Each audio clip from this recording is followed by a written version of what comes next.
Who do you turn for relationship advice when you want to make the right decision in your romantic lives? Have you ever considered your grandparents who might be happily married for a long time? You might read or hear a lot of advice in books or podcasts, but getting advice from older people who have actually lived it is much more valuable. That's why in this book, 30 Lessons for Living, Karl Pillemer went on to talk about more than 700 Americans who were aged 65 or older. Many of them have experienced solid marriages and some were less successful. This book is about 30 lessons that we can learn from our elders on how to live a better life.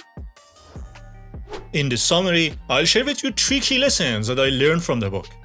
Key lesson number 1. To find a perfect partner, trust your heart, but also listen to your head. When making a big decision, like whom you're going to be with for the rest of your life, it's crucial to trust your feeling. You should never marry someone that you don't have any love feelings toward. Sometimes you think a person is good for marriage, but you have an intuitive sensation often accompanied by a belief that the relationship has no end. Following your heart means acting on this feeling and not committing to that person. But you should also use your head and never marry someone that you are just attracted to. Get to know your partner to see if you share common goals and values. Assess practical aspects like financial responsibility and parenting potential. Understand your partner's priorities because while different interests can add excitement, differences in core values can be problematic. Key lesson number 2. Right communication is very important.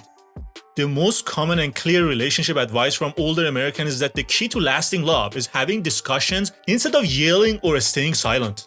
Not talking is always a problem, but talking alone isn't enough. Developing a strong communication skills and knowing when to have these talks are crucial for a successful relationship. Also know that partners cannot read each other's mind. You might know a friend that has been in a long-term relationship and complains that her partner doesn't love her. I have one and asked her, "Why do you say that your partner doesn't love you?" And she responded, "If he loved me, he should know by now how to make me feel loved." I mean, come on. Just tell your partner what makes you feel loved. Don't wait for them to read your mind. Key lesson number 3. Have respect and use humor often. When older couples share their wisdom with younger ones, they often say that having respect for your partner is very important. Respect isn't just an attitude, it's also a set of behaviors. It involves openly admiring your partner and expressing appreciation for the positive things they bring to the relationship. Like saying, "Thank you, you did a great job," or actively listening can also demonstrate respect. You also need to learn how to handle a stressful situation with ease. One way to do that is with humor and laughing. Humor can diffuse tension and help us set aside anger. So in summary, building long-term relationship is very difficult and we can learn a lot from older people.